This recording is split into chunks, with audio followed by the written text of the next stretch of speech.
Good morning, everyone. I'd like to call to order the June 20th, 2020 board retreat for the Richland 2 Board of Trustees. And I need a motion, please, to go into executive session. Mr. Chair, Yes, Mr. Shad. I move that we recess public session for the 2020 board retreat and convene in executive session for the purpose of discussing the superintendent's evaluation. Thank you. Motion's been made from Mr. Shad and seconded by Ms. Mackay. Is there any discussion? All right, at this time, we'll take our vote. Is everyone logged into the system? No. No, let's just do a voice vote. All in favor, say aye. Aye. Aye. All against, like sign. Motion passes unanimous. We'll now convene into executive session.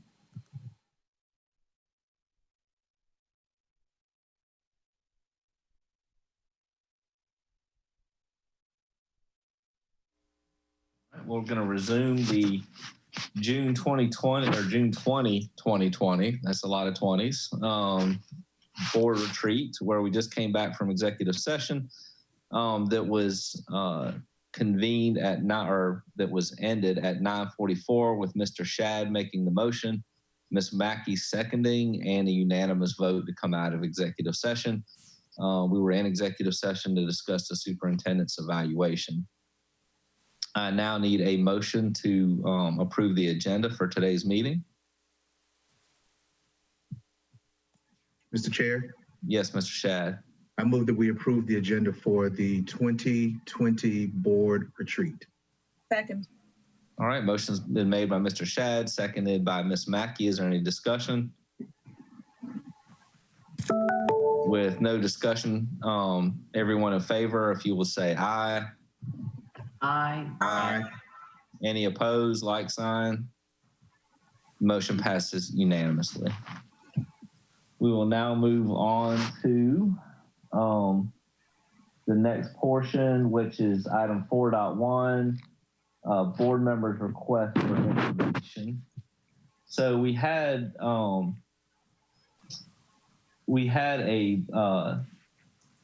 board member who has brought up fairness and how we get information and what information we get from administration. So I worked with Dr. Davis and I worked with Kathy Mahoney and looked at policies and how things are done in other districts on what information, how the board receives information, and when either the superintendent and or the board can ask for information and how that works. So there's a policy in front of you, or a policy. Is it attached, Dr. Davis? I guess my screen's not working right here. No, it's not attached. It's not attached. No. So we worked on a policy that would basically delineate how the board receives information from administration, when administration has the opportunity to, whether that's a full board request, whether it's not, and then how we all work together to receive that information. Dr. Davis, do you want to talk a little bit more detail about how that policy is structured? It's structured in such a way that if administration feels that the request is outside of what is ordinarily requested by the board, that would require the majority of the board asking for that information. So in the sense of, for example, internal documents that may be shared from staff to staff, anything that would seem out of the ordinary, or if the superintendent feels like that request is somewhat outside of the scope of the responsibility of the board, of a board's request, any board members or any person is entitled and can FOIA any documents that they choose to do so, if that's what they choose to do. But there are several documents that from a day-to-day for the workflow that may not necessarily be the responsibility, I guess. Well, responsibility could be a wrong word. That may not be the direct knowledge of a board member's request. And so it's a way to get board members what they would like to have but at the same time, give administration some undue burden of having to produce documents at the whim of one person's request. Dr. Davis, I would add on top of that I feel like it really puts in writing the way that I feel that we should operate now, or the way that we've all discussed that we'll operate. That not one board member request is not the request of the board, and that administration certainly understands that we as individual board members ask for information. You usually share it back out with the majority of the board so that it goes to all of us. But in cases where you feel as administration that a board member is asking for something that truly does not meet the spirit of a board request, or is not information that that you feel for some reason should not be shared with the board or couldn't, the board and the policy, the way that it's written, if we choose to adopt it, says that the board as a whole, if we vote and the majority vote on that issue, the majority of the board can request that information, because then it becomes a board request after we vote on it and the majority says that we need that information. So it gives, and Monica, I see your hand. I feel that it gives a balance between administration and the board and puts in writing how we should operate instead of having it just be a verbal agreement, which is how it is now. Dr. Elkins? I just want to make sure I'm clear. Give me an example of what you're talking about, like when you say like one board member, or I can give you an example and you can tell me if this is what you're talking about. Which one would you prefer? Go ahead and give me an example. Okay, like for an example, let's say one of the cabinet members presented something to us and they didn't send a PowerPoint or other information. Can one board member say, because I'm a visual learner, can you send that to me so I can go back and look at the information? Is that something, or this has nothing to do with the policy? No, that has nothing to do with the policy. Okay. That would not be within the scope of what we're talking about. Okay. Okay. Great. Thank you. Yeah, I can give an example, and Ms. Agostini, I see your hand up, but I'll give a personal example from way back when I was on the board. Sometimes I would ask for things that would cause a lot of district resources to be involved.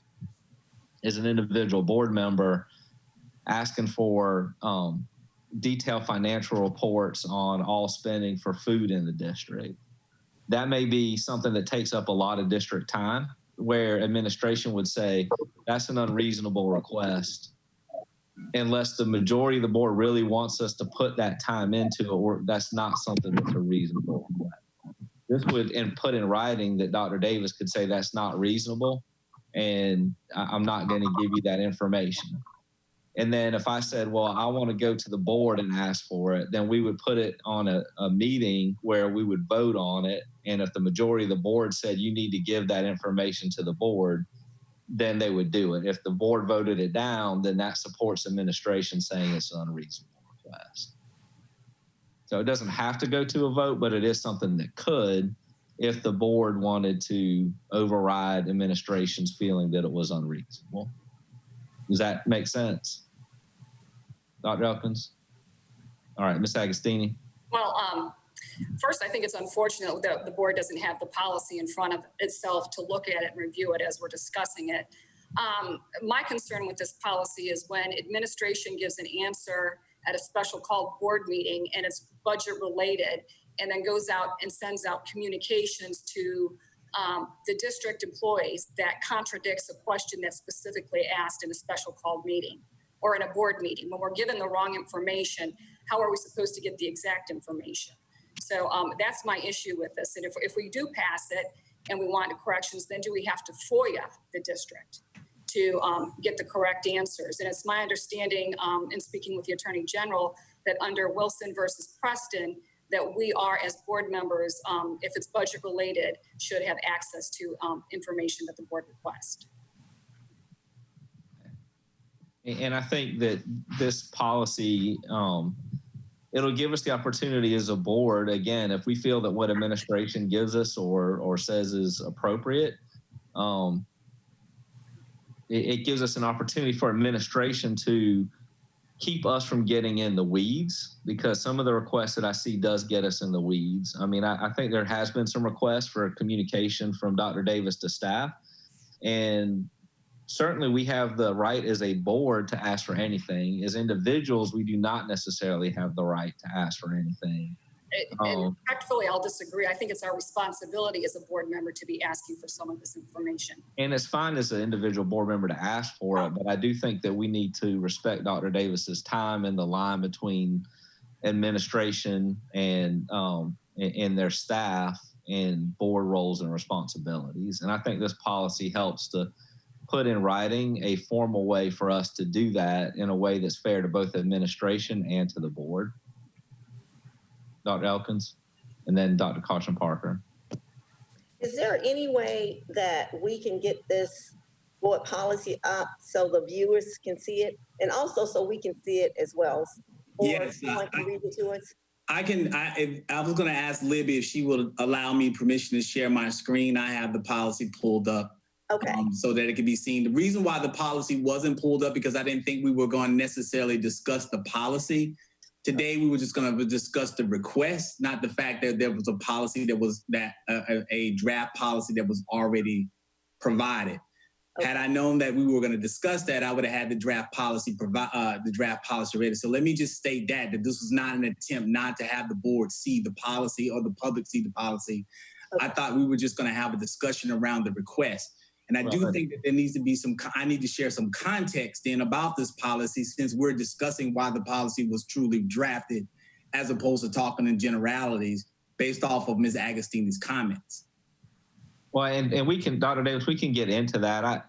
I'll defer to the board. There is and that's my fault. There is a draft policy, but again, there's lots of things that get in draft that never make it anywhere. If the majority of the board said we don't want to move forward with this, then we don't have to move forward with it at all.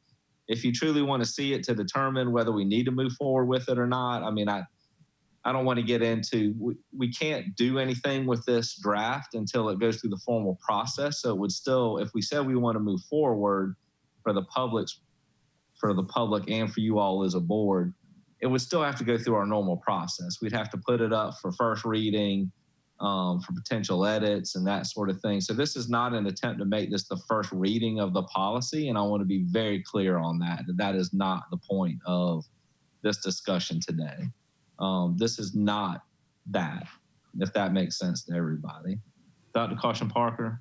It just doesn't make sense to me. If the superintendent reports to the board, that's the majority of the board, all requests need to go before the board. No one individual should be able to have access to information that we don't all need or will all want.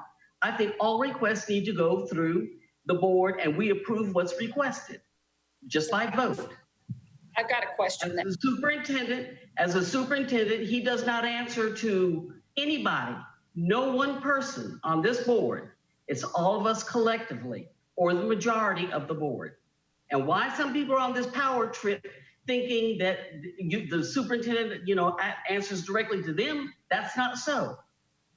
That's not so. Ms. Agostini?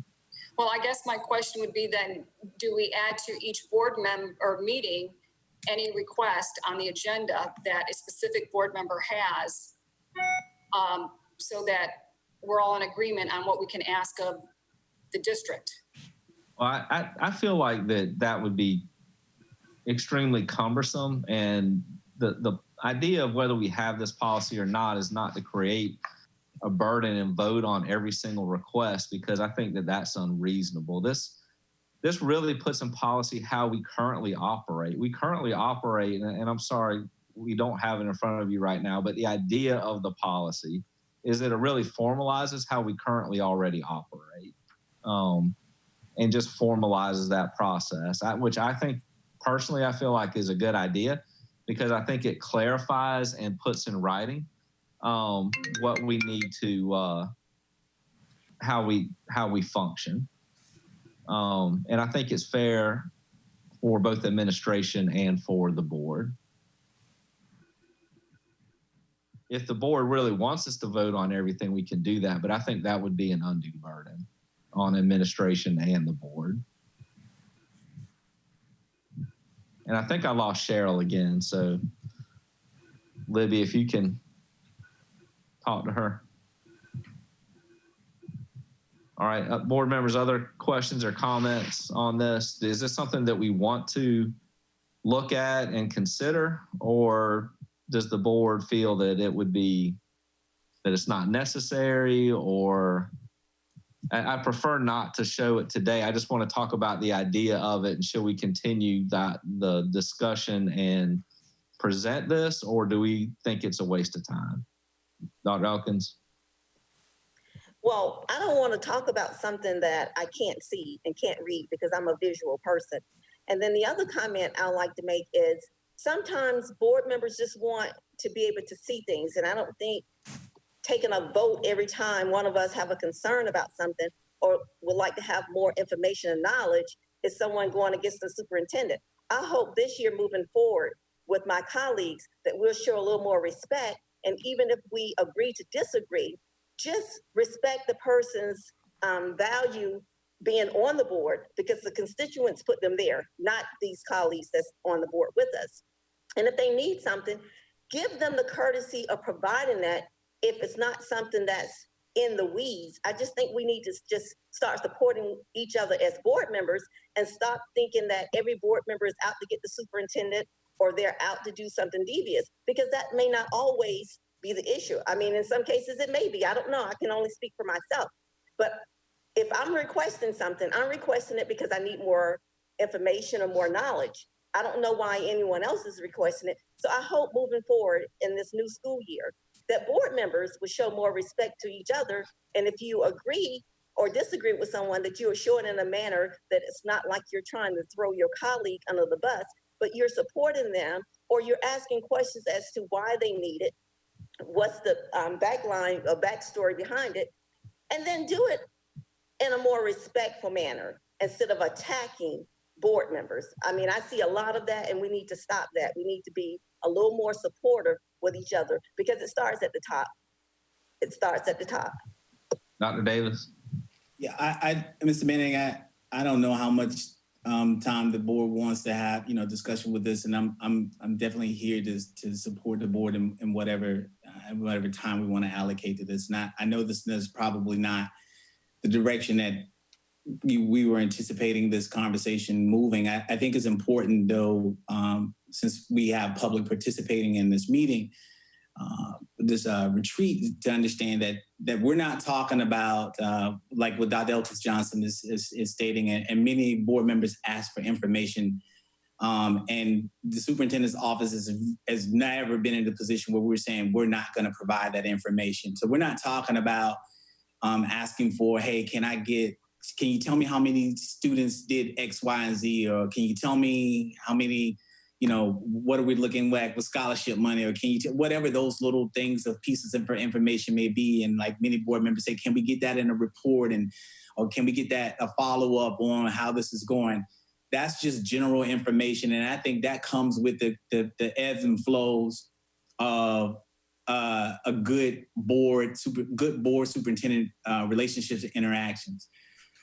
What we are talking about in this case specifically is there was a question that was posed by Ms. Agostini to the superintendent regarding, will staff be required, principals be required, and media specialists be required to spend their allocated money from the surplus that we provided to them by the end of the fiscal year? My initial response to that was they will not be required to do that. We then sent an internal memo to principals saying, telling them they needed to spend their money. Well, fiscally, from a fiscal standpoint, they were going to be required to spend their money by the end of the fiscal year. However, the board would have had the authority to come back and allow that money to be carried over to the next fiscal year if needed be. Most of that money at the time had not been spent. And so this was money where we were told that we need money for supplies now. We were told we need money for the library now, for books now. The board allocated that funding, and that money was not being spent. And so my statement was an inaccurate statement that I guess I should have said, well, the board would need to approve that in order for that to be in order for that to be allowed. A request was made for a copy of an email from the superintendent's office or from finance to employees, which was outside of what is typically and usually requested. So my response to that is, what is the limit of a board member requesting a copy of email from one department to another department? What's the line? When do we start crossing the line where then you start asking for a copy of the superintendent's emails to my executive staff? Is that crossing the line? What about from principal to assistant principal or from assistant principal to a teacher? What's the line where a board member can ask for information that's sent internally, giving directives on how to spend money or what you should be doing as an employee? So that request was to then show that there was a contradiction from a statement that was asked and what was actually done. That could have simply been asked to me directly. Are you sure they have to spend the money? Because I think you have a memo that went out that said something differently. And I could have responded to that response, yes. That could have just been the question to the superintendent to get the information, but the information was to have documentation to show that something was said in one meeting and then a memo contradicted that. Then the question is, for me, the big issue is how far down that we can dig into getting that type of information. And that's the first I have ever seen that type of information requested. And so I responded saying, I think this is beyond the scope of what when we're talking about in the spirit of requesting information, this is beyond that spirit. And so that's an example, but the bigger issue is going forward. You know, should a board member be able to ask for internal communications between departments or other internal communications?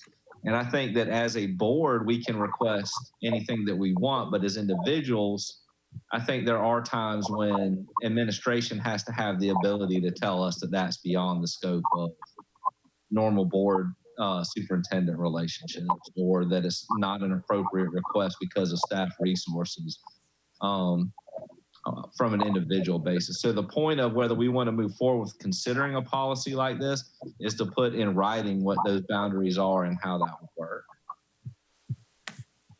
So I guess what I would like to do at this point is I would like to just ask the board, is there anybody who would be against us proposing a policy that would do that?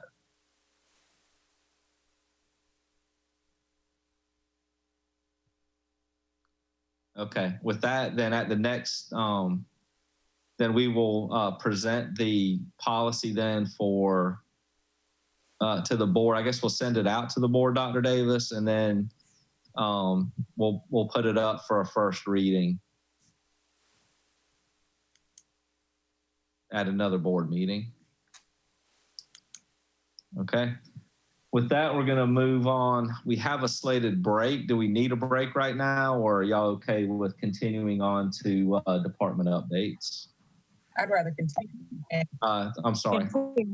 Continue. Ms. Mackay, Yeah, continue. I want to Dr. Holmes, Dr. Davis, are you okay with continuing? I want to continue. Okay. I want to continue also. Ms. Agostini?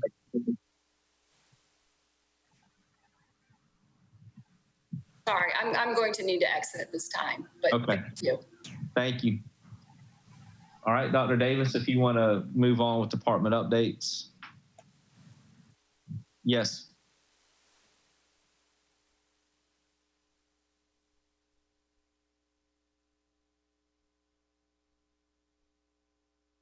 Okay.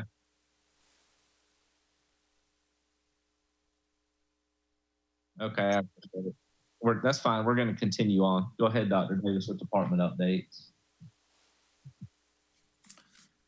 All right, thank you, Mr. Mayor. Members of the board, we're going to share with you all some brief updates from the various departments in the school district, and we have with us our senior leadership team that will provide those departmental updates.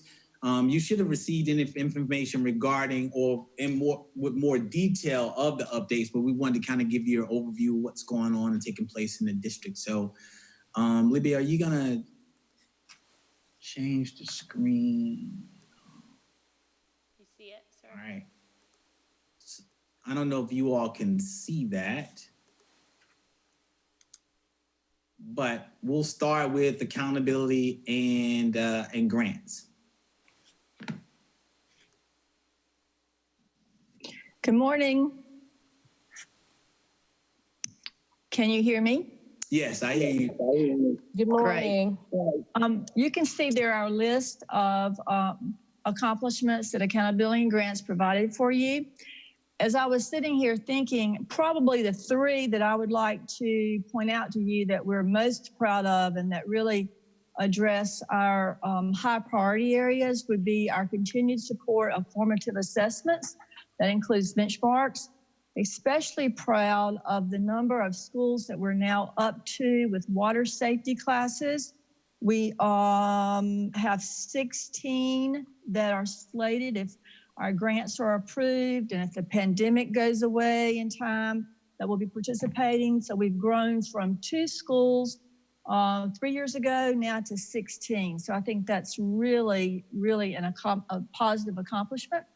And then we've been working at Dr. Davis's request to do a better job with extending our learning day through those 21st century after school grants. So we have been, Dr. Arlene Bakutis has been working with those teams to make sure that our after school programs better mirror and better become an extended day experience, learning day for our children. Of course, still having time to play, but encouraging that learning as well. I'm happy to answer any questions that you may have regarding our work in accountability and grants. Board members, questions or comments? Mr. Manning, Ms. Mackay. I just want to say thank you for the update. We're continuing to, in the areas and we're working and expanding in areas that we're trying to divert, and all of those areas that we're expanding to have a lot to do with equity, access, and diversity. And I appreciate that. Thank you. Thank you. Other board members, Monica, Dr. Elkins. Thank you for the report. The question I have is, do we have enough funding where the students can attend summer school with no cost?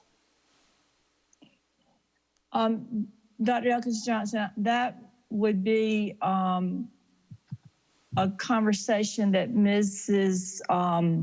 Gregory will have with y'all in just a few minutes. End of the game, okay. Yeah. I'll let her take care of that right now, okay? Okay, thank you. Thank you, thank you. Other board members, questions or comments? Mr. Chair, Yes, sir, Mr. Shad. I also wanted to echo the sentiments of Ms. Mackay in terms of equity and addressing it. Of course, it does take funding to do, and so I'm glad that this is on the radar. And thank you for a wonderful presentation. Good things do come from Newberry. Thank you. Hell, Scarlet and the Gray.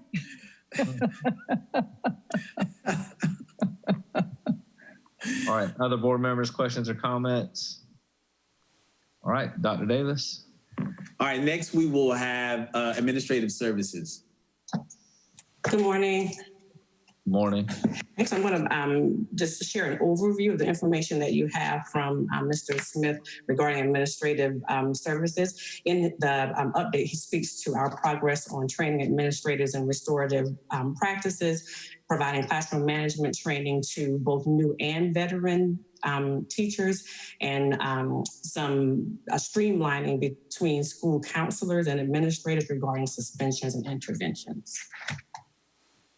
If you have any specific questions, I'll do my best to answer them or get answers to them. Board members, questions or comments? Mr. Chair, Yes, Dr. Holmes. I'm glad to see that we do have the restorative practices and things back online for all administrators. And thank you for your report. I appreciate it. Thank you. Other board members? Mr. Chair. Yes, sir, Mr. Shad. Excellent presentation as well, and I agree again with Dr. Holmes with regard to restorative practices and especially cultural relevance. We need to make sure we keep our eyes on the ball. And thank you, Dr. Franklin. Thank you. Proud Winthrop grad. Thank you. Go Eagles. Anybody else? Other board members? Questions? Comments? Dr. Franklin, I guess my question is that a lot of these things, it's interesting because we spent a lot of time on this, but as we've gotten into sort of COVID and the virtual programs, I think some of the relevance of this is maybe different. I don't want to say less, but maybe different. Is that something as Dr. Davis and Dr. Franklin, as we move to a lot of the virtual programs that we're looking at training for teachers and how to handle some of these issues that may or may not be relevant in that virtual environment? I think they're still applicable. So for example, if teachers are doing instruction virtually, they're still managing a classroom in a different setting, but they're still managing a classroom. So the specific content may vary some in terms of training teachers regarding classroom management, but the topic itself is still relevant. Yeah, I just want to make sure that we're that some of our training for teachers really focuses on some of the virtual components, because I do think that these are still there, but like you said, very, very different in a virtual environment. One of the things that an example of what you may be sharing, Mr. Manning, is that when we're talking about cultural relevancy and understanding even some of the social emotional needs and demands of our students in a virtual format, like with Google Classrooms or Google's working on this, but even through Google Meets, students aren't able to blur their backgrounds, and students aren't able to use different background settings, and so. We need to be aware of that. Like, so if a student doesn't show their background, not to use that or say something, well, I need to see your face or I need to see your back, because you don't know what that home situation may be like. And so the Google Classroom doesn't allow, right now, it doesn't allow us to do that. But they are working on that in their next iteration so that the students will be able to do that. But that will be cultural awareness. And also social emotional awareness and sensitivity to what may be some of the challenges of students as they're working from home. In addition to what's a challenge when the social emotional side of this is that you can pick up affect, and when you see someone personally, it's a lot easier. But through a virtual format, it's a little bit difficult to see if a student is struggling. You may pick up on different nuances as you interact with the student throughout the day. And so since we're interacting with the students in a virtual format a little less, it may be even a little bit more difficult. So these types of things are going to be, that's going to be some of the things that we have to share in the virtual training for our for our teachers, to be aware of those things and to be a little bit more, try to be more attentive to them. That's exactly the type of things that I was thinking through. Dr. Elkins Johnson. Dr. Davis, thank you so much for saying that. I had an incident with a child who was homeless and actually lived in a homeless shelter. So I want to give a shout out to one of our teachers in Richland too, who just made different accommodations for that student because they were not able to join from the homeless shelter because it was a private area. And so thank you so much for mentioning that, because a lot of times we don't know where our students are living or the conditions we're living in. So just want to say thank you for that comment. And just thank you for those teachers who have really been willing to be so flexible with some of our students who are not able to get on the internet, and you're made those special accommodations. So thank you guys so much for that. All right, other comments or questions? Thank you all. All right, Dr. Davis. All right, next up we have, Libby, could you move the screen up one more for me? Yes, sir. Give me just a second. Communications and strategic partnerships. That will be Ms. Libby Ruth.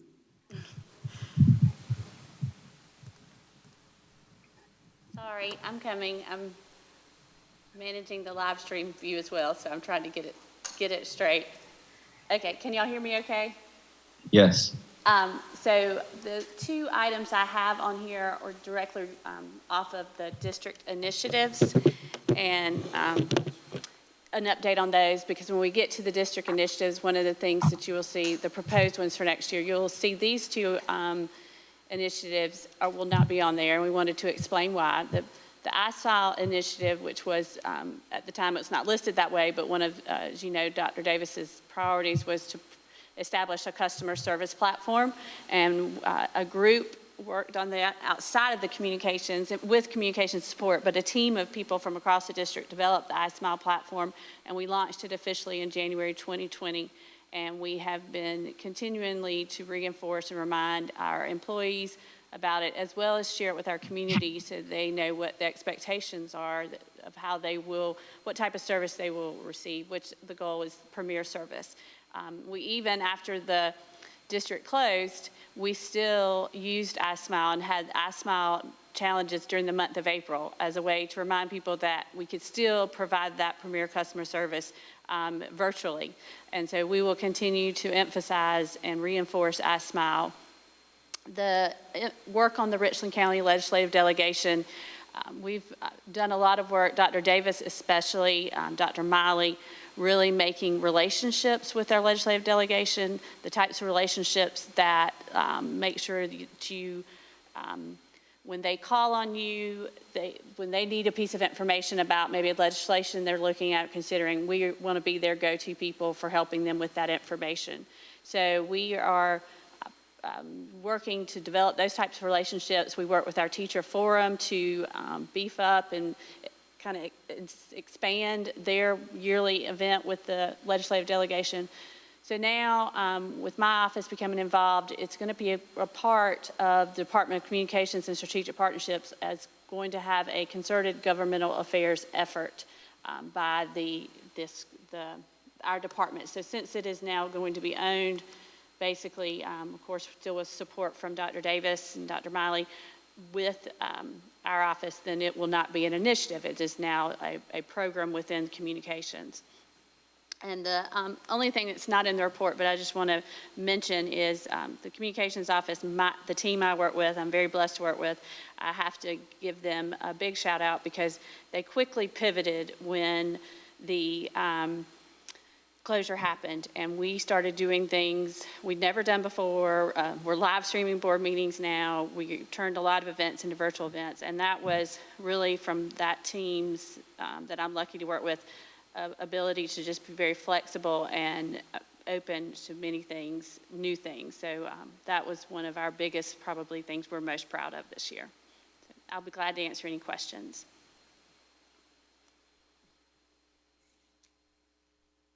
Board members, questions or comments? Libby, thank y'all for all the work that you're doing. You've been instrumental part, your team, and there's a lot of communication going out. So thank you all, and for managing these meetings for us. You're there this morning while all of us are working from our other locations. So thank you all. Dr. Davis.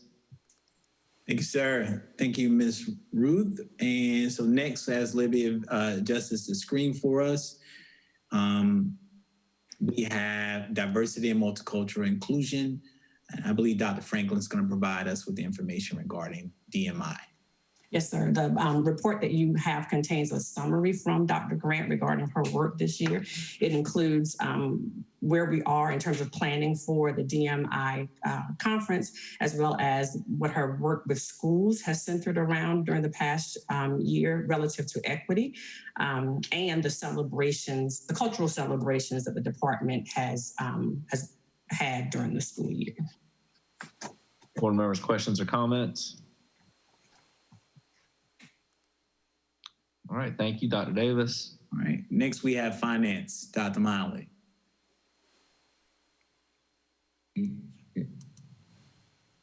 Good morning.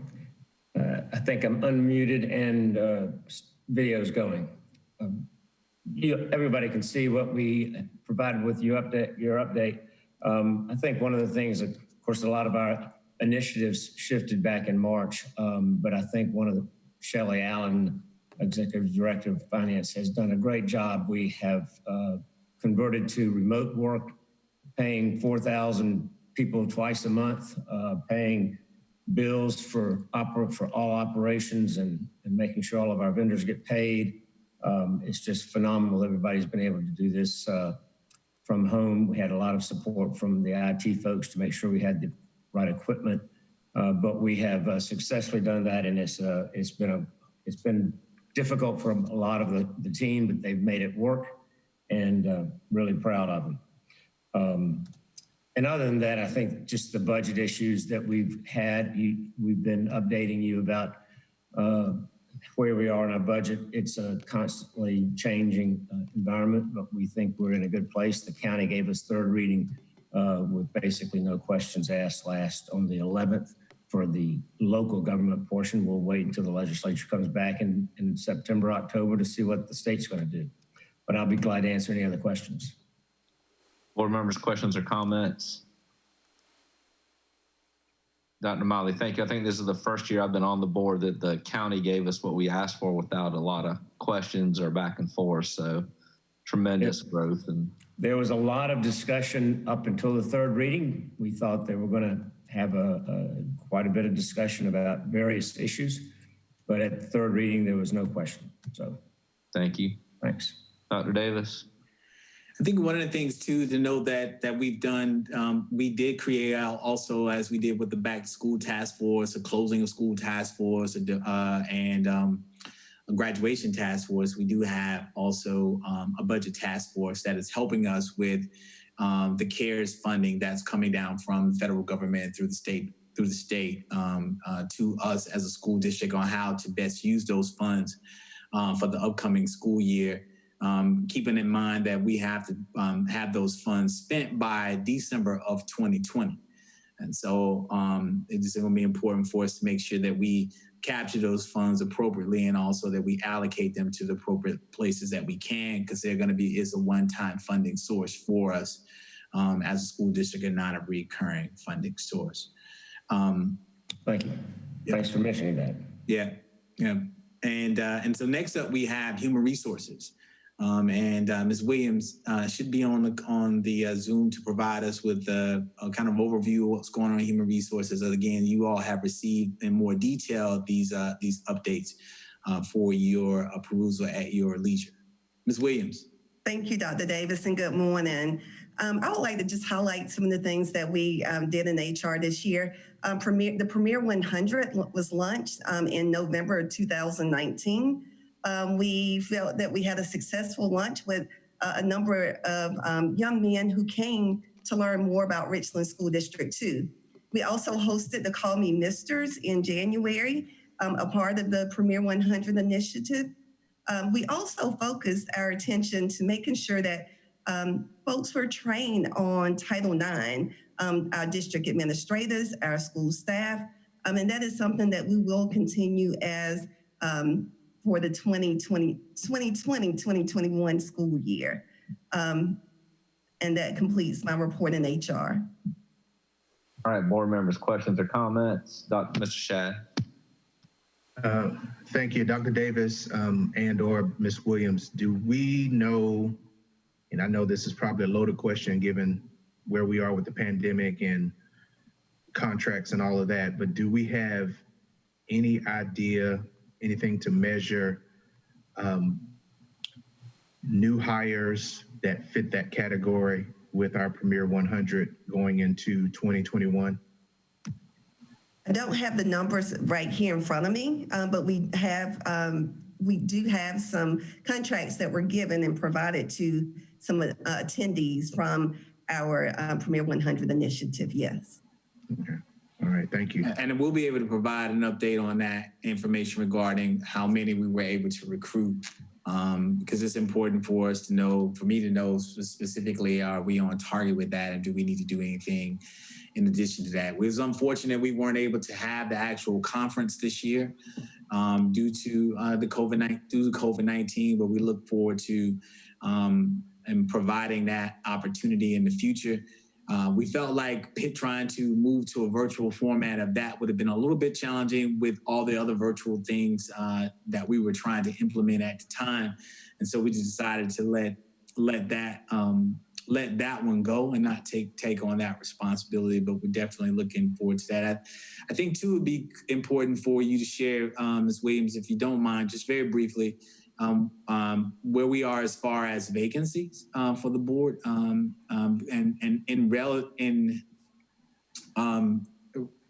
relative to where we were last year this time. Absolutely. So for historical data, June 19, 2019, we have 75 classroom vacancies. And as of today, which is June the 20th, we currently have 36.5 classroom vacancies. So we are moving to have all our vacancies filled by the time school starts. An important piece of that too is I think the efforts of retention is important for us to remember, and it is one of the board priorities from the budget side of the budget priorities shared by the board earlier this year. And also, I think it's also can be attributed to the uncertainty of the economy, and so. But needless to say, it does put us in a pretty good position to make sure that we're starting schools with as many certified teachers as we could possibly have. So appreciate those teachers who continue to be a part of the school district and welcome those new family members to our district. Thank you, Ms. Williams. Thank you. Yeah. Thank you. Other board members, questions or comments? Mr. Chair. Yes, Dr. Holmes. I'd like to thank Ms. Williams for doing those vacancies. That's been a question that was a lot of concern. Will we have the retention? Will we be able to recruit teachers in this time of COVID? And to go from 75 to 35, that's commendable. And I thank you for doing that within your office, Ms. Williams. Thank you. Board members, other questions or comments? Dr. Davis? Next, we have instructional support services, and Dr. Franklin will give you the overview from instructional support services. Morning again.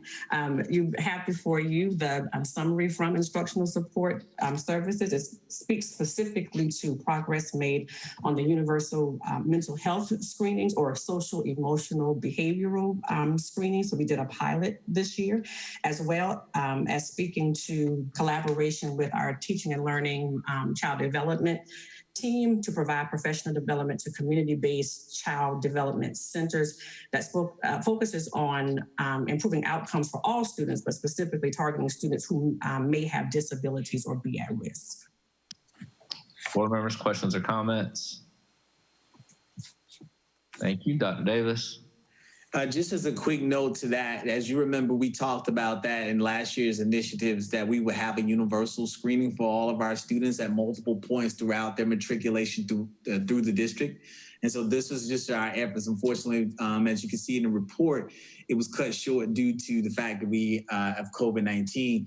But it also allowed us to put more emphasis and focus on using the Bright Bite systems, which was allowing us to kind of make sure that we're touching bases to see. We documented our attempts to contact our students through Bright Bites, which gave us ready, accessible analytics to determine if we were connecting with our students while we were out during this time. So when the school year starts back, we'll continue with that pilot because it's important for us as we start talking about social emotional learning and the social emotional well-being of our students that we have some sort of universal screening to identify if there's a potential issue early on and frequently throughout a student's matriculation through the school district. So we're looking forward to getting that pilot completed and then full implementation in the school district. Next, we have planning. And that planning update is going to be brought to us by Dr. Miley. Thank you. Planning Department, Will Simon's leading that effort. One of the key things is the Department of Education extended the deadline for the strategic plan, so we'll have until next March to do that.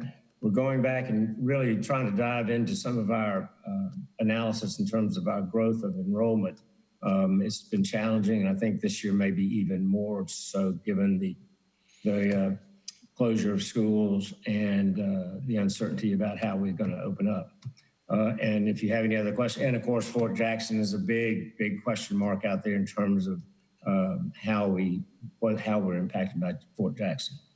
I'll be glad to answer any questions if you have anything. Board members, questions or comments? Thank you, Dr. Davis.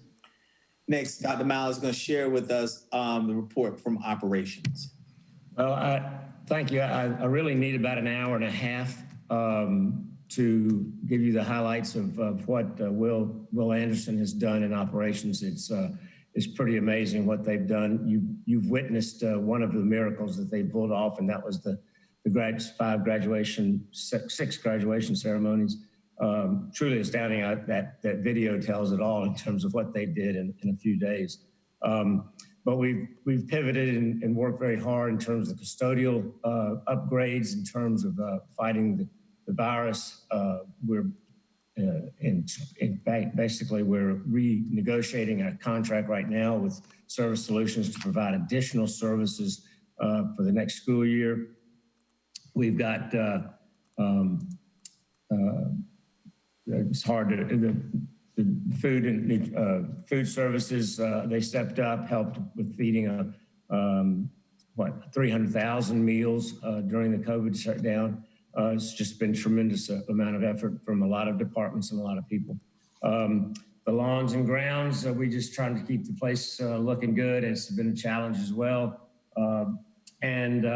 One of the things that kind of unseen that they do is that they're trying to manage all the logistics of making sure we have all the protective personal PPE, personal protective equipment for next year for whatever that requires. That it's different for some of the occupations that we have. For instance, masks don't really work with speech therapists, so we're having to adapt and provide additional safety equipment, shields, and things like that. The maintenance department didn't know anything about a shutdown here. They continued to work throughout the entire period. It's hard to fix an AC unit remotely, so they did a great job and have been working very hard. Of course, in all of this, they've somehow managed to continue to construct our new construction. By the end of this year, we'll have 3 of the major renovation of rebuilds underway.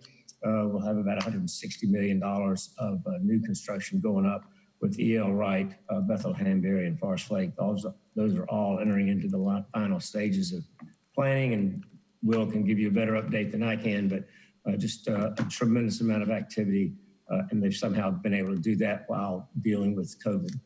Security, as you know, they've been very active and very involved in our COVID experience. Transportation, and then finally turf management. So we're Will has done a tremendous job, and to a lot of people, you would think that nothing is any different, but they've been working 24/7. I'll be glad to answer any questions if you have any. Board members, questions or comments? Ms. Mackay? Comment. Thank you for your presentation. Is Will presenting as well, or is Harry covering the planning portion? Because I'm not sure who to appropriately just comment and say that. Okay. Will's presenting? Will Simon is not on this meeting. Okay. I just wanted to tell you that I appreciate, the bond referendum was a large chunk of taxpayers' dollars, and I appreciate the responsibility of the district with those and the constant updates. The responsibility with the funds, the transparency, and the convenience of being able to see those updates online at all times. I appreciate that. Not just that, but that's something I wanted to comment on because I know that takes some ongoing effort to keep those updates posted and to be transparent with them. And I really appreciate that. Thank y'all. And for your presentation as well. That's Will Anderson. I thought you were talking about planning, but in terms of the new construction, Will Anderson does a tremendous job. I think Libby Roof's department gets a big shout out for making sure that it's transparent and updated on the Will website and everything. It takes a team, but it's really amazing amount of work that they've gotten done. I can imagine. Well, thanks to all of you. All right, other board members, questions or comments? All right, thank you, Dr. Davis. Hey, Ms. Manning, board members, as everyone can see, operations is a huge part of our school district with multiple divisions reporting to that department. And so a lot of moving parts and a lot of parts that are integral in the day-to-day operations, or if not essential to the day-to-day operations of our schools. whether it's how we transport our students to and from schools, making sure that when they're at school, they're safe and secure from a security standpoint with furniture and the environment in the school systems, to feeding them and then getting them back home, making sure that their environment is comfortable, from HVAC to plumbing to you name it.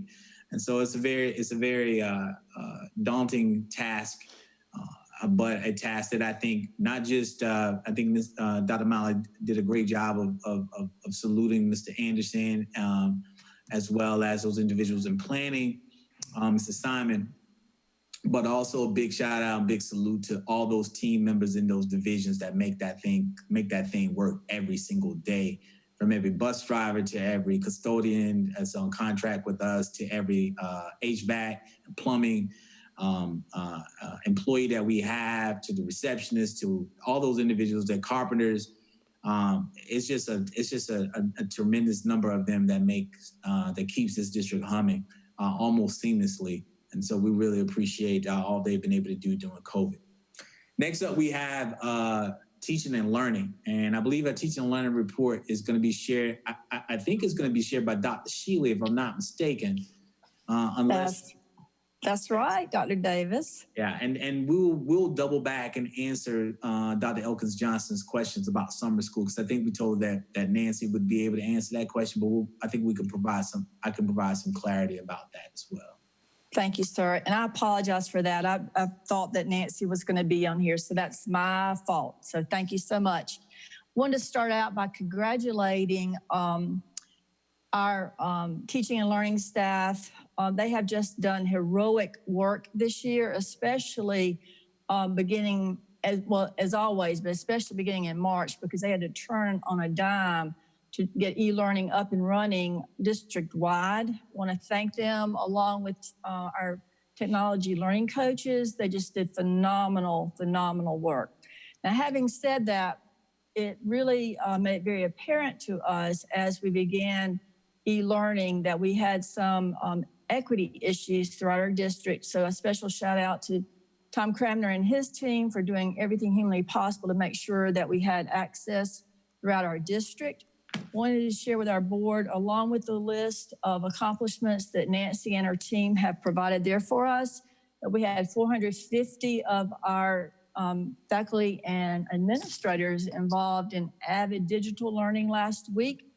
And we have over 1,300 of our teachers signed up this summer for e-learning professional development.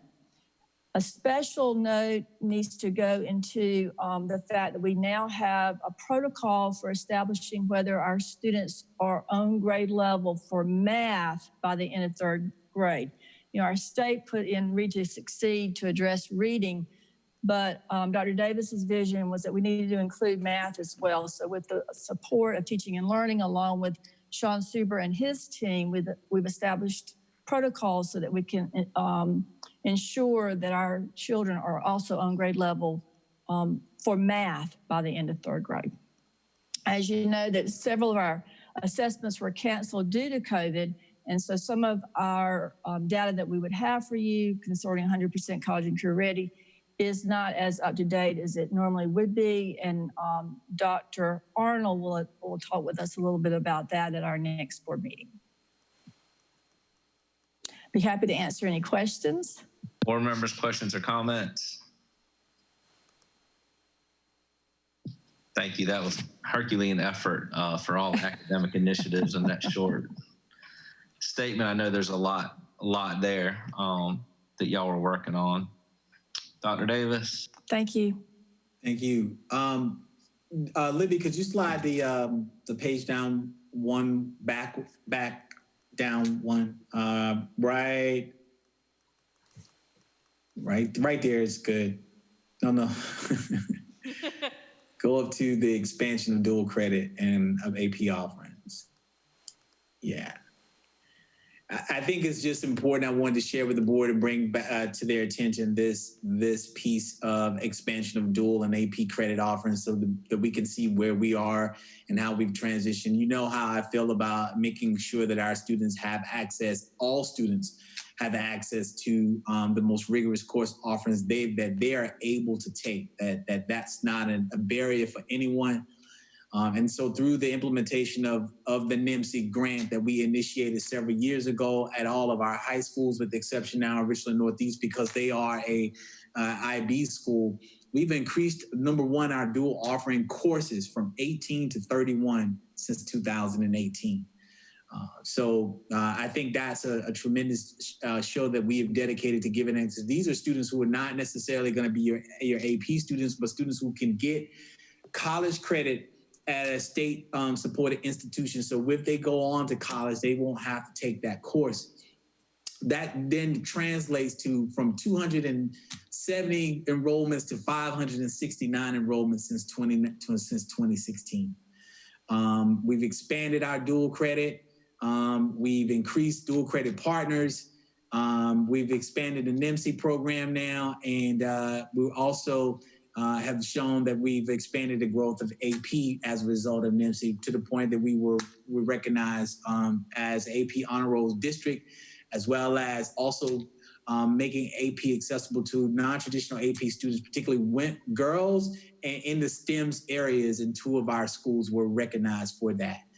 And so we're doing a tremendous job. Also, one of the goals that was shared, focuses that was shared by the board last year, to increase the number increase our CTE courses. And you can see we've increased the credentials from 160 to 1,031 since 2016. And we continue to grow and make sure that we're credentialing and badging, getting credentials and badging for our students in our CTE programs, and looking for opportunities to continue to grow the courses there. All right. All right, Dr. Johnson. Dr. Davis, how can a college become a dual credit partner? What's the requirements for that? That's a great question, Dr. Elkins Johnson, because if you may remember, I actually went to CHE to provide testimony because CHE was actually trying to limit how, or put in regulations to stop school districts from partnering on their own for dual credit college offerings. They were trying to they wanted to put in some sort of checklist or some sort of protocol application type of process where only certain schools will have the ability to offer dual credit options. And the reason being because schools were seeing the need to not necessarily hold test scores on AccuPlacer or certain admissions requirements as a condition to getting to access to dual credit. So some schools were loosening that, and I think there was some concern about that. Right now, we are partnered with several. We've partnered with Claflin in the past. I think we've partnered, I'm not sure if we're partnered with South Carolina State or not. I know Claflin has been one, USC Sumter, and of course, Midlands Tech have been our partners, but it's mostly coming to a memorandum of agreement with those, a memorandum of understanding with those institutions and offering those courses. I do think that CTE has to give some sort of approval in order for us to be able to fully establish that partnership. All right, I've got hands up from Dr. Holmes and Mr. Shad. So Dr. Holmes. Dr. Davis, I wanted to say thank you so much. I see on here where we have now included welding, a partnership with Midlands Technical College. Kate, I think that's wonderful. I knew that was a push from myself and I think a few other board members like Dr. Elkins and myself and a few others who really see the need for that. I love the fact that we are going to start that partnership. Thank you so much for listening to us about that, and it's appreciated. Yes, ma'am. Ms. Shad.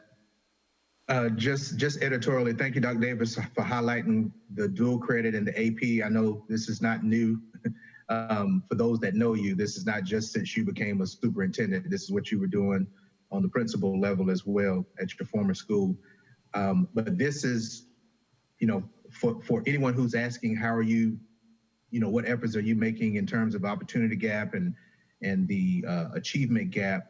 these are measurable outcomes that you can say, well, here's what we're doing. And it's really a mindset shift. You're changing the mindsets of certain folks in certain communities that feel that for whatever reason that they are not capable of taking AP classes, not capable of doing the rigor that colleges may be looking for and getting them prepared. But, you know, and you've been doing this for a few years now. And so I applaud you in showing not only is it changing the mindsets, but it's from a real world perspective, even if you have children who may not make the score in order to achieve, you know, the college course, they've at least gone through the rigor. They're getting, you know, college while they are still in school. And of course, the incentive obviously is great too, because they may have already banked in some hours at their school if they are able to pass, or even with the dual credit, they're taking those courses simultaneously and they're being covered by, you know, our participating schools. But I believe that going through the AP courses will also translate to your other courses, which of course will increase GPA, you'll do well on your testing. That is shrinking that gap, hopefully eliminating it at some point. So the more we are able to allow folks to come in that are capable, and then I know we have a way of measuring who comes in and who we reach out to try to get them to change. And I'll just say specifically, just from on a personal level, you know, you all know that my firstborn Morgan, she was so grateful when she found out, you know, she's going to Winthrop this fall, that there are less classes that she's going to have to take now because she went through AP. And I would applaud, I would encourage other parents to do the same thing. Talk to them in the 9th grade to say, hey, you can do this, you can do this. And then they realize the fruits of their labor by saying, all right, that's fine, let's just go ahead and do that. So I applaud you expanding that, and that we'll continue to do that. And that is equity. That is closing the achievement gap and the opportunity gap. So thank you. Good deal. Thank you, sir. Thank you. Other board members, questions or comments? All right, Dr. Davis. All right, next up we have our technology instructional technology update, and Dr. Franklin is going to provide that update for us.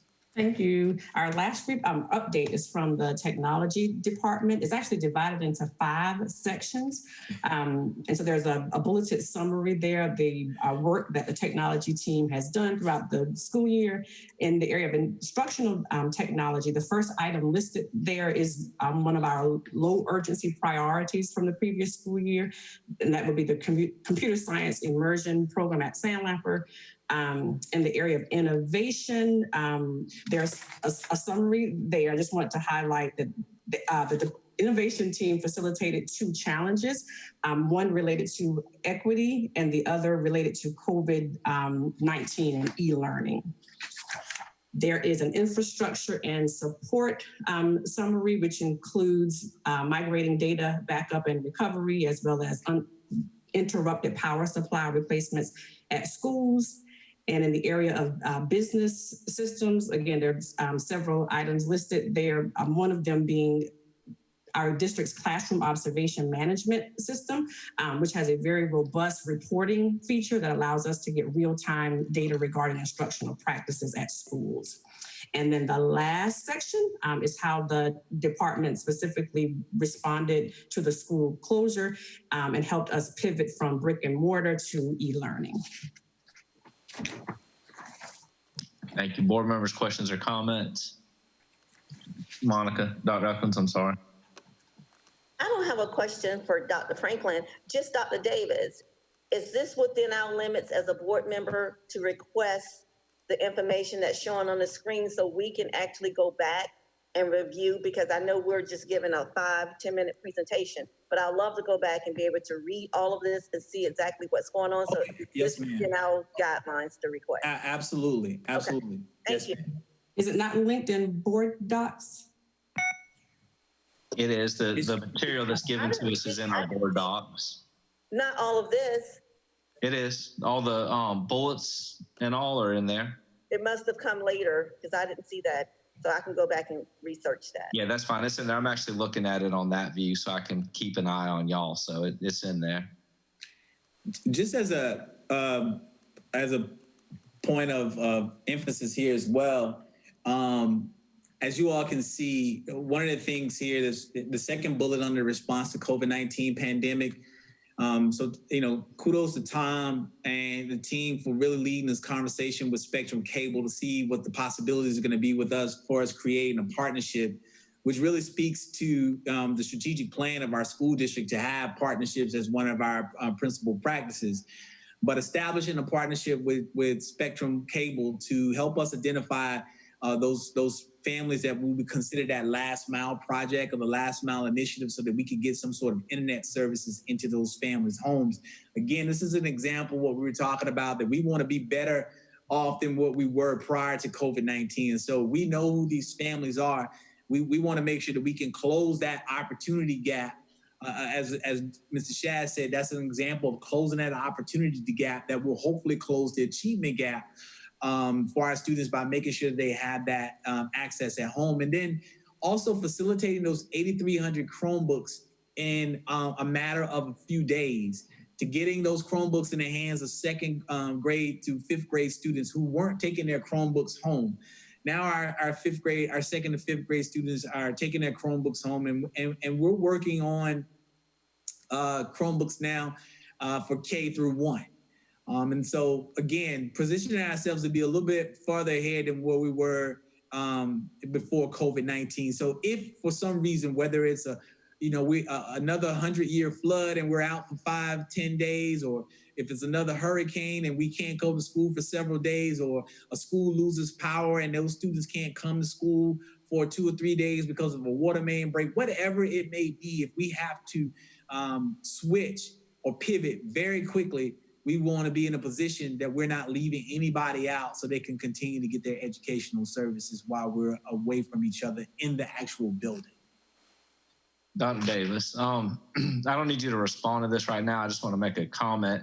If IT needs extra help, I hope that we're considering whether that be contract work or maybe moving some positions around. When I look at issuing, they pushed out 7,000 Chromebooks for updates and then 8,300 Chromebooks for other students. The additional support for staff working from home. I'm sure that's been a discussion, but I just want to advocate on their behalf for any additional resources they may need to maintain this level. Coming from the IT guy. Coming from the IT guy, they're getting crushed and hammered. I promise you right now. I'm sure Tom somewhere got a thumbs up and clapping his hands and things like that. Yes, sir. And he and I did not talk. This is just, I understand how it works. I know you're an IT guy. I know you come from an IT position, so I totally get it. All right, and so I'll ask for other questions, but I think you also had an additional comment for us. Did you want to make that at this point for the board, or are you going to deal with that later on devices? Oh, thank you. Yes, sir. We should be sending out to you all an email. We're at the process now where we need to switch out your devices. And so we'll be switching out your iPad devices, upgrading your iPad. Some of you have had the same device for a while now, and it's time to recycle those. And so Tom and the team will be reaching out. Please look at the schedule of the email so that we can get it in, get the old one in, and recycle those and get the new devices in your hands so that you can be prepared for the next board meeting. Thank you. Yeah, I wanted to make sure, board members, that it was time to update devices because some of these are older, and I think doing all these Zoom meetings has sort of highlighted some of the challenges with the equipment that we have to conduct these meetings. So I appreciate the staff looking at that and updating that equipment for us. So please be on the lookout for that email because we are taking their time to be in person to get that done. So I want to make sure we're responsive and working with them. Dr. Davis, do you have any further comments? No, sir. Just to double back to Mrs. Dr. Elkins-Johnson's questions about summer school. Our elementary programs, of course, are at no cost to our students, but the middle and high school programs, we are working with families should they have some sort of financial need. We have significantly reduced the price of summer school for middle school. In the past, the middle school price has been $350, if I'm not mistaken. We reduced that price this year to $200. And so if there's anyone that needs any type of assistance, we've asked them to reach out to the school principal. We've whether we put them on some sort of payment plan or something, but we've not denied them the services. We're not denying them the services should they need that for to move on to the next grade level. Dr. Elkins Johnson. Thank you so much for that, Dr. Davis. Is it any way possible that we could place that on the school's website or the district website about summer school and the ability to assist those families that may need additional assistance or longer time to pay that debt off? Yeah, I think what we've done is we've communicated directly to those students who qualify for it and made them aware of what options they have. Yes, ma'am. All right, Dr. Davis, at this time, I'm actually gonna move our break up. We didn't take the other break, and I've got some requests for folks to take a break. So can we do is 5 minutes okay with everybody? A little 5-minute break just to take care of whatever needs you have. All right, with that, we're gonna go on break. So I'm gonna turn my video off for a minute and be right back.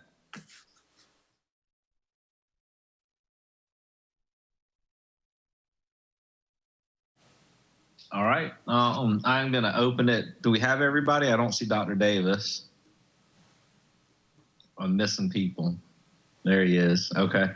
I'm here, James. You just don't see my picture right now. Okay. All right, Dr. Davis, I'm gonna open it up to you. Item 4.4, update on the academic recovery camp. All right. Just to provide you all with some information regarding the academic recovery camp, we've shared, and this is to be very brief, we shared with you a letter that we sent to the Senate Finance Committee, as well as a letter that was shared with the Post and Courier upon their request regarding what our position was on our academic recovery camps. As you know, there's a certain amount of money that's been allocated through CARES that has been set aside for academic recovery as well. It was being proposed that if school districts did not choose to do the brick and mortar academic recovery camps, that it's a possibility that we would not receive that funding and we would have to use other funding that's being allocated through the CARES Act. However, I think now that that has somewhat changed since we put this on the agenda. I believe we will get an opportunity that's being discussed now, and we may very well still be able to receive our funding for academic recovery. Academic recovery is for K through 3 students in math and reading. This money is set aside specifically to try to catch those students up because they missed about a quarter of the school year at the end of the 2019-2020 school year. And I'll yield to my staff if I missed something in explaining that. So whether that's Dr. Miley or, Dr. Sheila. All right. And if not, are there any questions regarding academic recovery camp from anyone? Board members, questions or comments on that? It's interesting, the whole bait and switch. I think, Dr. Davis, we talked about the fact that was not an original requirement that it be brick and mortar, and several of the larger school districts, including ourselves, decided to do it virtual, and then there became this sudden pushback for virtual summer programs. So I appreciate y'all done a lot of work to get us hopefully to the point where that waiver is available to us for those funds. Yeah, I think so. I think we're in a better position. And I appreciate, honestly, our senators, as well as the State Department of Education, being open to listening to us. As I shared in the message with them, whether it was through the letter or personally, I did have an opportunity to speak to several of them personally. We've been doing one-to-one since about 1999, not at the level that we're doing it now, but we started that process in 1999. And so we're about 21 years into this. We know specifically who our students are, who need devices or who may need access to the internet. And I've even shared with them a sample, as you all have seen as well, in a sample lesson. Before we would commit to this, I asked that the Teaching and Learning Department provide us with an idea of what a lesson would look like virtually for a student who was struggling to read or was needed to catch up in reading and mathematics.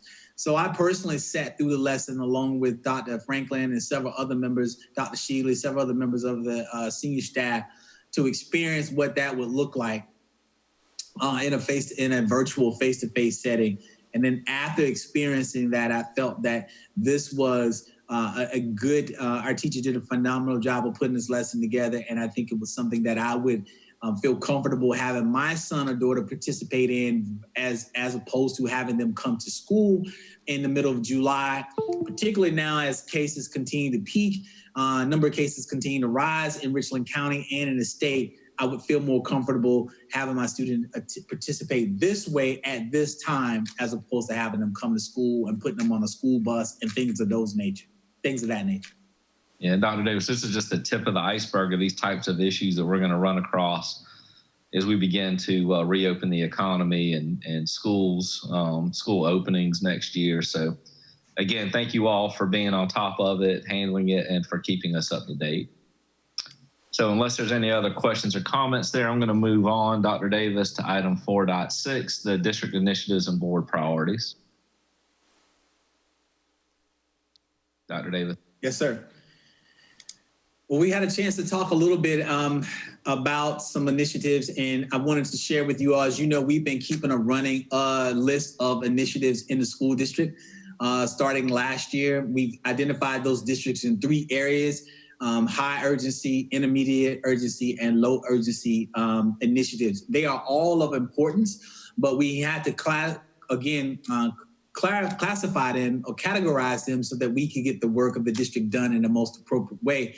You can see that those things that are in blue will be new to 2021. Those things that are in somewhat, I guess, reddish orange are low. They were low in low in 1920, and then also intermediate in 1920, and now they're high in 1920.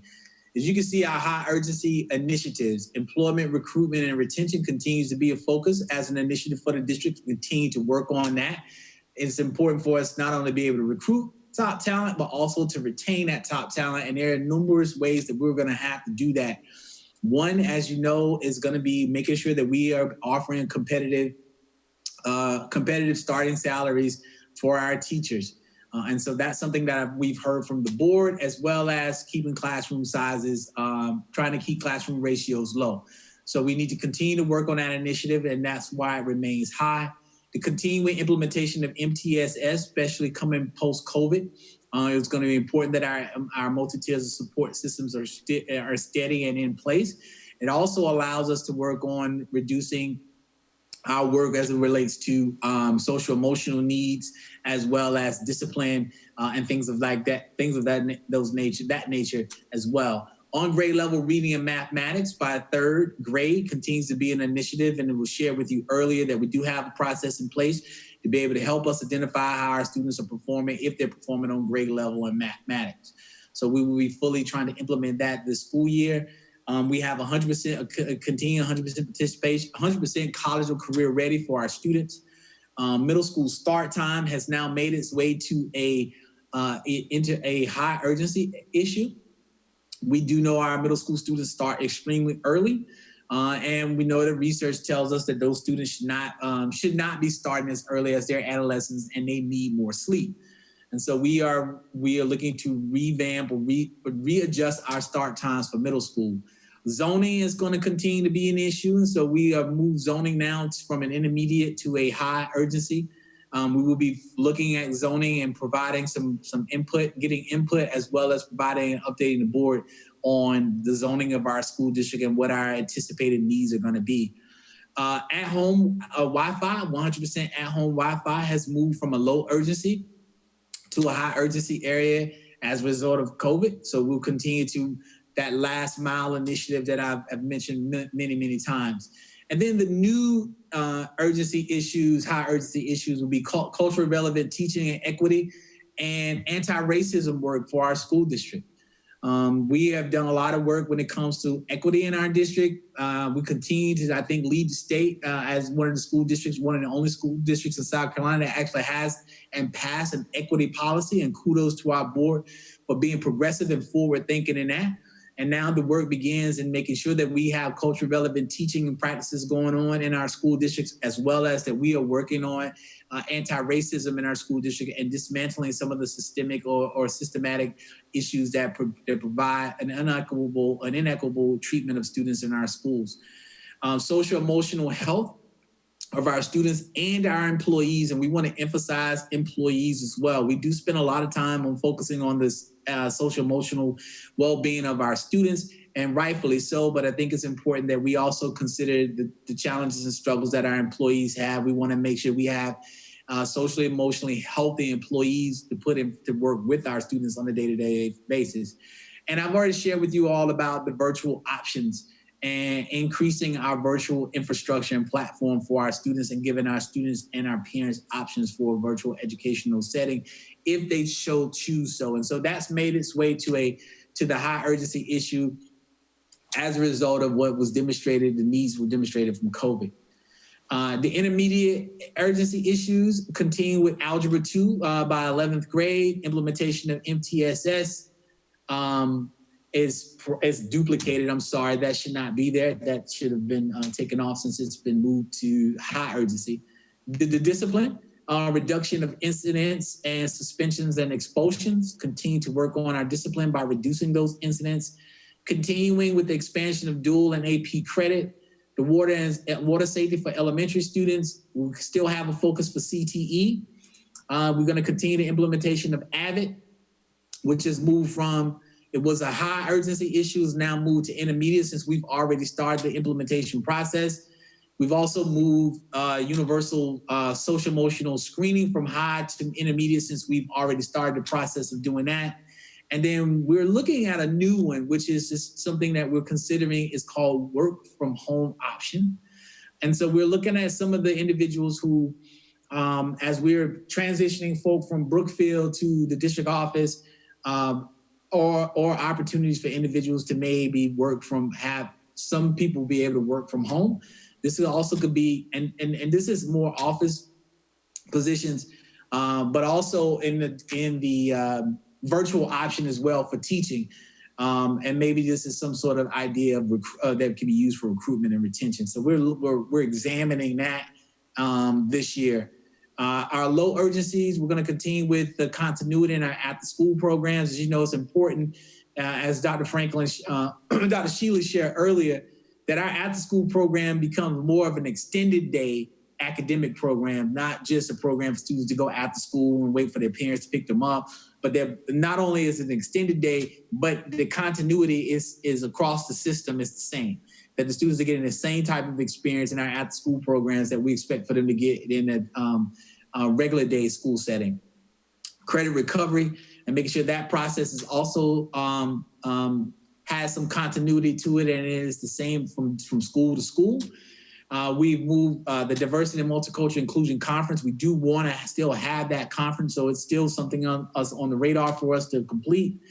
We want to continue to implement our formative assessments, which we've done a phenomenal job, I think a pretty good job of doing that, but that is still something that's now moved to a low urgency since we have most of the pilots groups completed. We decided to pause because of COVID and we didn't get a chance to finish up with that that pilot group from this past school year. So we're gonna pick back up with them and that's why it's been moved to a low urgency issue. And then intranet enhancements, that's our internal intranet and communications for our school district. That's a low urgency issue, but something that we're going to examine as well. I would like to share that based on some of the things that were shared with me earlier by the board, it's going to be important that we continue to focus on the pandemic and the fallouts that may be resulting from that there's a continued focus on ensuring that we are working efficiently from an organizational standpoint. So looking at our org chart, continuing with the equity focus, continuing with looking at achievement and opportunity gaps, and closing those and working to continue to develop our legislative partnerships with our local delegations and state representatives. Ms. Mackay. Dr. Davis, thank you for your work in developing our priorities. Everything is a priority, of course. I just wanted you to state, and if you've already said it and I missed it, I apologize.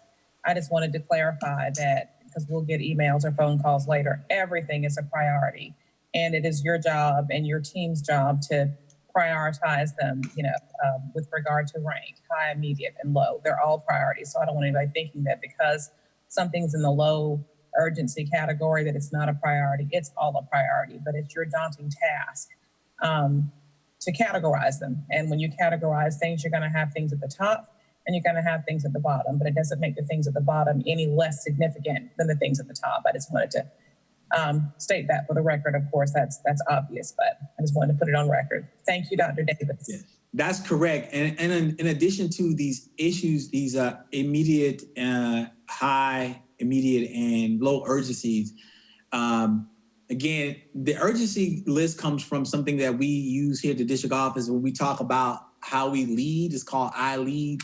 And the E in lead stands for exhibiting a sense of urgency. So that's been something that we've used at the district level as what are our things that we need to be concentrating on that must stay urgent for us to work on and complete.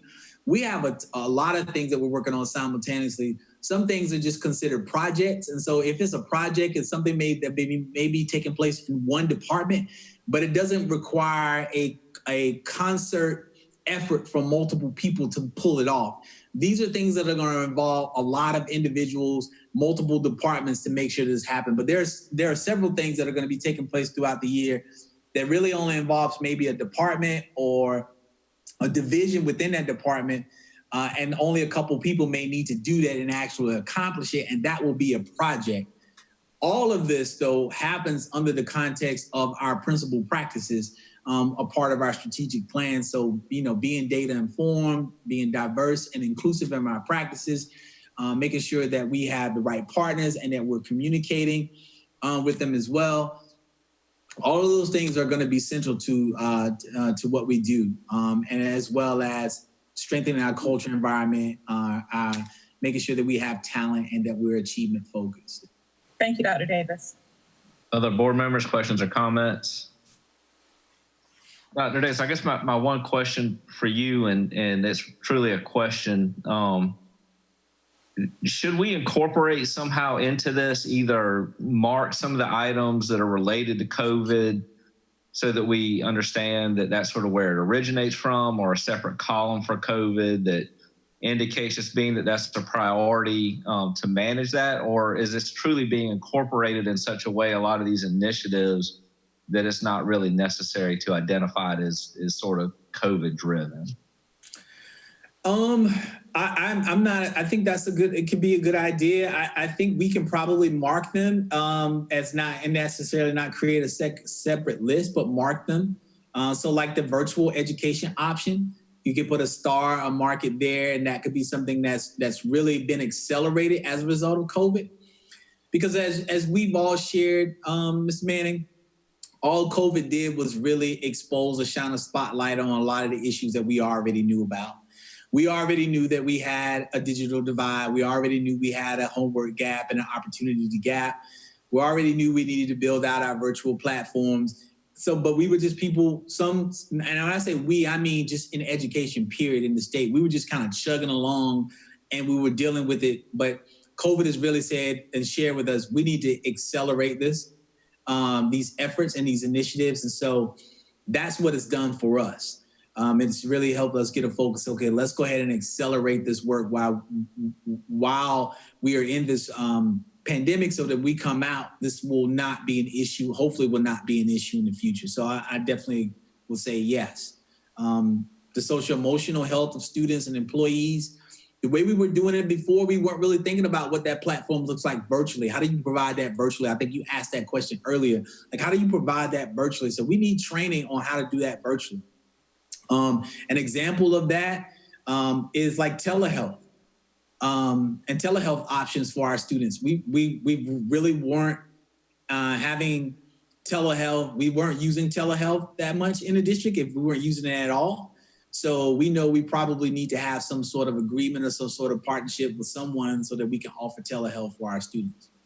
Well, I think you actually answered. I don't think there's a need to do that. I think COVID may be the cause, but the end result is that we're innovating, modernizing, doing things that really are a benefit beyond just COVID related. So no need to add that additional component. I'm fine with it the way it is. Okay. All right, other board members, questions or comments? Okay. Mr. Manning, you hit mute.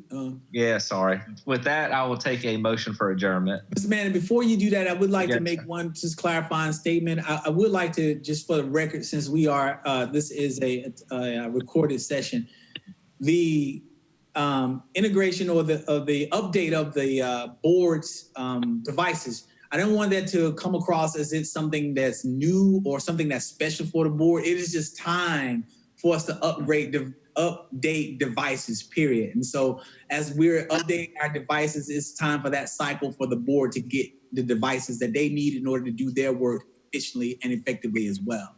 So I want our public and our community to know, particularly in this time where it may be sensitive about how we're spending money, that this was a part of the regular cycle of updating devices for our board members. Thank you. Ms. Mackay. Yeah.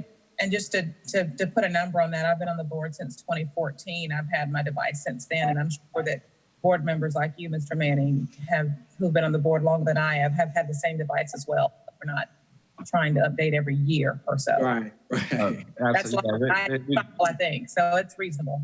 We've had these for several years, the devices that we have, and I mean, you see some of our folks dropping off sometimes, some challenges with equipment as it ages, and right. The battery life, it slows down. The updates don't work as fast as well. So that it's time, and so I just wanted to kind of, I wanted to make that clear for our public. Yeah, it is time, and as I stated, it's sort of the timing is additionally highlighted because we are doing more of these virtual meetings, and so we're seeing some of the issues that are coming out of that we're at that cycle time. And certainly anybody who's in IT understands that you cycle equipment and don't keep it until it dies. That's a standard procedure within any business. So, all right, with that, I'm ready for adjournment. Can I have a motion? Mr. Chair. Yes, ma'am, Ms. Mackay. To adjourn the board retreat meeting of today. All right, motion by Ms. Mackay, second by Mr. Shad. Everyone in favor? Aye. Aye. Aye. Any opposed? All right, with that, we have unanimous. It's unanimous to adjourn the meeting. Thank you all. Enjoy your weekend. Thank you all. Thank you.